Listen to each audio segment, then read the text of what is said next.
Saudara, 8 fraksi DPR menyepakati draft RUU Daerah Khusus Jakarta menjadi RUU inisiatif DPR. Sementara PKS menolak.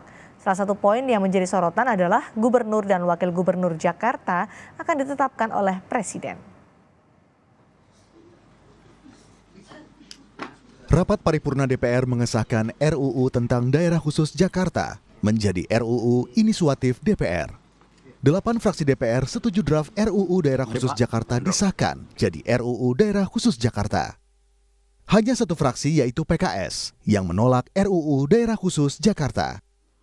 Perlu kami sampaikan bahwa pimpinan Dewan telah menerima laporan dari Badan Legislasi terhadap penyusunan rancangan undang-undang usul inisiatif Balik tentang Provinsi Daerah Khusus Jakarta yang menyatakan 8 fraksi setuju, yaitu fraksi PDIP, fraksi Golkar, fraksi Gerindra, fraksi Nasdem, fraksi Demokrat, fraksi PKB, fraksi PAN, dan fraksi P3, dan satu fraksi yaitu fraksi PKS menolak.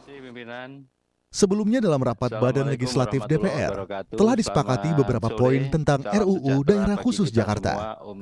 Beberapa hal yang menjadi kesepakatan diantaranya menyebutkan Provinsi Daerah Khusus Jakarta merupakan daerah otonom pada tingkat provinsi dan daerah administratif pada tingkat kabupaten dan kota. Selain itu, Daerah Khusus Jakarta akan menjadi pusat perekonomian nasional, kota global, dan kawasan aglomerasi.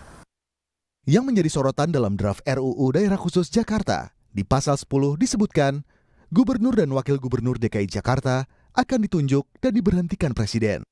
Menurut fraksi Golkar, jika Jakarta akan dijadikan pusat perdagangan, maka Jakarta sebaiknya menjadi kota administratif penuh yang gubernurnya ditetapkan oleh Presiden. Jakarta ya.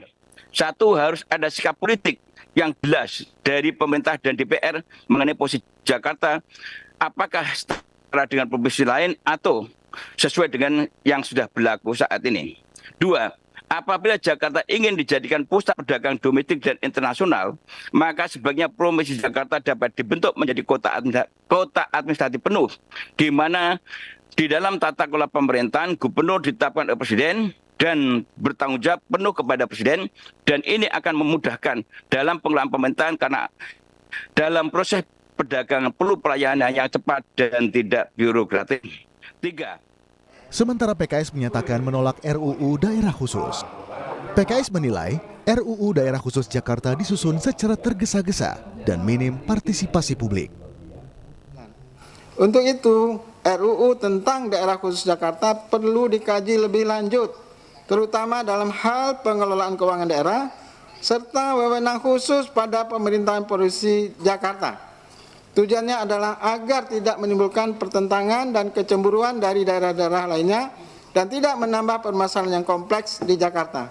Berdasarkan catatan-catatan yang kami paparkan di atas, maka kami fraksi Partai Keadilan Sejahtera dengan memohon taufik pada Allah Subhanahu wa taala dan mengucapkan bismillahirrahmanirrahim menyatakan menolak hasil panja tersebut karena tergesa-gesa dan tidak melibatkan partisipasi masyarakat yang bermakna. Demikian. Undang-Undang Ibu Kota Nusantara atau IKN akan berlaku mulai 15 Februari tahun 2024. RUU Daerah Khusus Jakarta diperlukan melengkapi status administrasi Kota Jakarta setelah tidak menjadi ibu kota Indonesia. Tim Liputan Kompas TV. Bagaimana status kota Jakarta pasca ibu kota negara pindah? Kita bahas bersama juru bicara PKS Muhammad Iqbal dan pengamat kebijakan publik Agus Pambagio. Selamat petang, Pak Iqbal, Pak Agus. Selamat petang. Assalamualaikum. Hai, waalaikumsalam warahmatullahi wabarakatuh. Pak Iqbal, soal keberatan PKS di RUU soal daerah khusus Jakarta ini, apa sih sebenarnya? Atau karena ada kepentingan elektoral? Karena PKS kan menjanjikan ibu kota tetap di Jakarta. Ya, jadi lagi-lagi kami melihat bahwa RUU ini terburu-buru, tanpa kajian yang mendalam, tanpa ada melibatkan partisipasi masyarakat, tanpa ada mempertimbangkan berbagai masukan. Sehingga nanti pasti akan kejadian lagi nanti seperti Undang-Undang IKN yang belum apa-apa udah direvisi. Jadi kami pengen undang-undang ini dibahas benar-benar. Karena dari semua pasal yang kami baca di sini, tidak satu pun yang memberikan keistimewaan kepada Jakarta. Normatif saja. Tapi kan disebutkan Jakarta jadi pusat ekonomi. Ya, tapi justru terjadi kemunduran di mana gubernur dan wakil gubernurnya ditunjuk oleh kepala negara. Ini namanya bukan kemajuan demokrasi, justru ini adalah kemunduran demokrasi. Jadi kami melihat bahwa RUU ini harus dikaji lebih dalam, harus mendengarkan aspirasi dari berbagai kalangan, ya, dan yang terpenting juga kami melihat bahwa kekhususan bidang kebudayaan, termasuk bagaimana etnis Betawi mendapatkan hak-haknya sebagai penduduk tempatan yang tentu saja menjadi salah satu poin penting dalam aspek kebudayaan, tetapi belum dimasukkan. Kami juga melihat tentang misalnya bagaimana Jakarta ini memiliki sebuah kekhasan, ya. Tetapi sampai saat ini saya melihat, kami membaca dari pandangan fraksi kami juga melihat bahwa RU ini terburu-buru dan belum dikaji secara matang, sehingga kami melihat apa yang dilakukan di Panja ini perlu kami tolak. Oke, kekhawatiran Anda kalau itu disahkan akhirnya nanti? Ya, kekhawatiran justru akan terjadi seperti Undang-Undang IKN itu. Belum apa-apa, sudah direvisi. Karena apa? Karena tidak dikaji secara mendalam. Karena naskah akademiknya tidak dibuat dengan kajian yang mendalam. Tidak mendengarkan partisipasi masyarakat, tidak diuji publik. Sehingga ya wajar saja nanti akhirnya RUU ini mentah. Dan tentu saja juga akan merugikan masyarakat Jakarta. Karena ini menyangkut masyarakat Jakarta yang jumlahnya jutaan, tentu saja ini perlu mendapatkan perhatian khusus. Jangan sembrono, jangan asal ada saja. Harus ada kajian yang mendalam. Nah, Pak Agus, untuk perubahan status Jakarta menjadi daerah khusus, apa dampaknya bagi masyarakat, bagi warga Jakarta dengan status daerah khusus itu? Saya sih soal perubahan itu tidak terlalu bermasalah ya. Masalahnya buat rakyat, buat apa sama saja. Cuman kalau mau itu apa yang lain urusan administrasi juga sama. Cuma yang saya heran itu kenapa gubernur dipilih oleh presiden. Itu pasti permintaan Presiden Jokowi itu kan, semua sudah ditabrak peraturan. Kenapa Anda menduga itu? Kita tidak, ya karena semuanya coba lihat saja.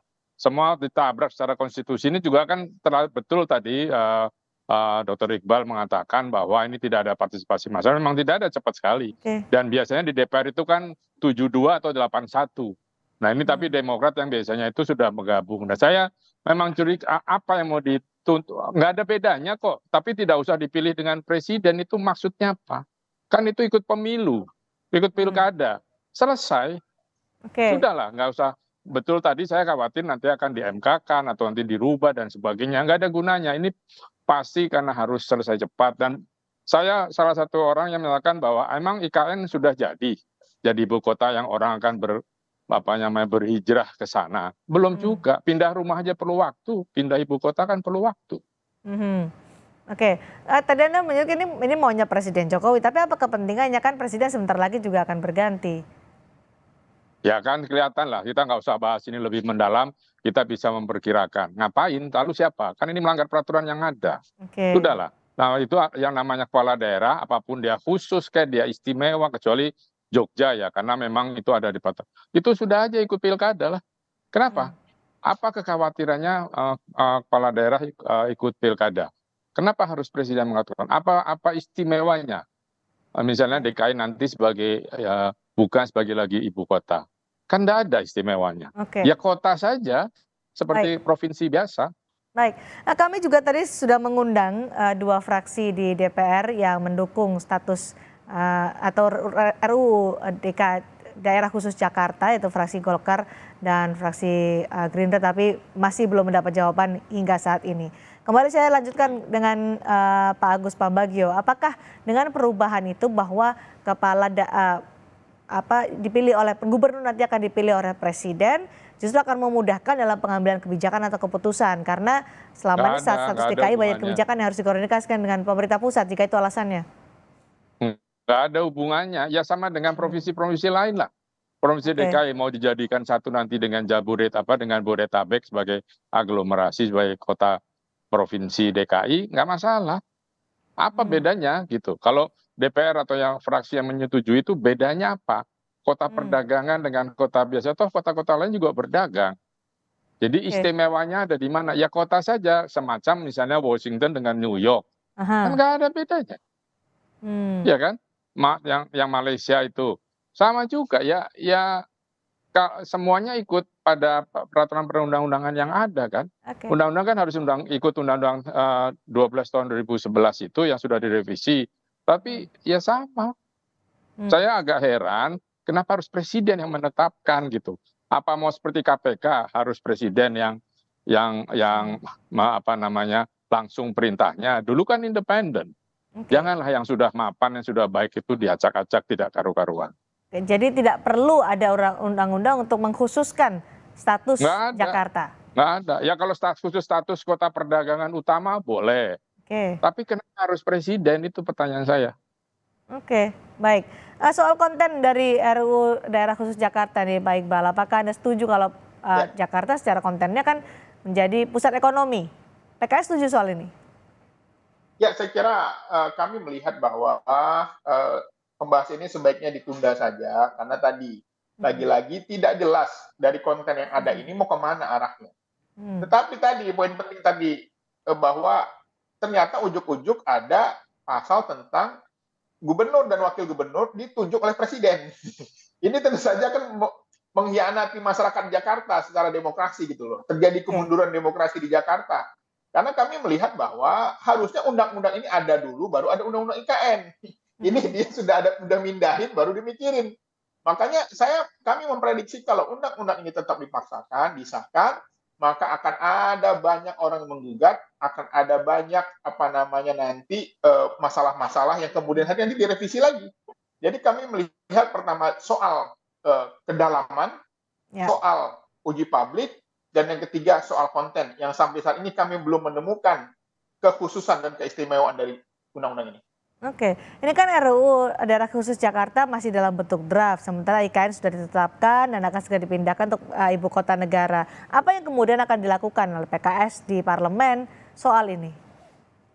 Ya, kami sebagai kampanye gagasan kami sejak awal bahwa kami menyampaikan kepada masyarakat bahwa jika PKS menang, ibu kota akan tetap di Jakarta. Karena sesungguhnya masyarakat Indonesia yang sekarang di Jakarta saja, itu masih sedikit yang melihat ibu kota. Kalau ibu kotanya dipindah ke Kalimantan, tentu saja semakin sedikit. Hanya orang-orang yang mampu, hanya orang-orang kaya yang mampu melihat ibu kota. Karena untuk mencapai ibu kota memerlukan biaya yang besar, memerlukan biaya yang mahal. Dan kami melihat bahwa urgensi di saat utang kita sedang banyak, di saat angka stunting masih tinggi, di saat gizi buruk masih tinggi, kita membangun istana baru. Itu tentu saja melukai perasaan masyarakat kelas bawah. Di saat harga sembako mahal, di saat pengangguran tinggi. Jadi kami melihat bahwa urgensinya saat ini adalah bagaimana subsidi kepada masyarakat yang memerlukan itu sangat harus disegerakan berbanding membangun ibu kota baru. Oke, baik. Terakhir tuh Pak Agus Pambagio, apa yang bisa dilakukan? Ini kan masih draft. Apa yang harus diperjuangkan soal ini kalau Anda tidak setuju soal itu? Ya tentu perjuangkannya adalah usahakan bahwa DPR itu mengundang publik untuk membahas. Kalau dari saya persoalannya satu, mengapa harus ditetapkan oleh presiden? Tolong jelaskan alasannya apa. Karena sama, apa bedanya provinsi-provinsi lain gitu loh. Sudahlah, kalau saya sih oke saja mau pindah kemana silahkan. Tetapi jangan buru-buru, jangan mau upacara aja oke. Tapi yang lainnya jangan dulu, Pak. Akan banyak persoalan sosial yang akan semakin mendera kesulitan dari pemerintahan yang nantinya akan berkuasa. Baik, terima kasih Pak Agus Pambagio, terima kasih juga Pak Iqbal dari PKS. Tadi seharusnya kami juga mengundang fraksi Golkar dan juga fraksi Gerindra yang mendukung RUU Daerah Khusus Jakarta, tapi hingga acara ini kami langsungkan secara live dan perbincangan ini berlangsung, belum ada jawaban dari fraksi Golkar dan juga fraksi Gerindra. Sekali lagi terima kasih untuk Pak Iqbal dan juga Pak Agus Pambagio.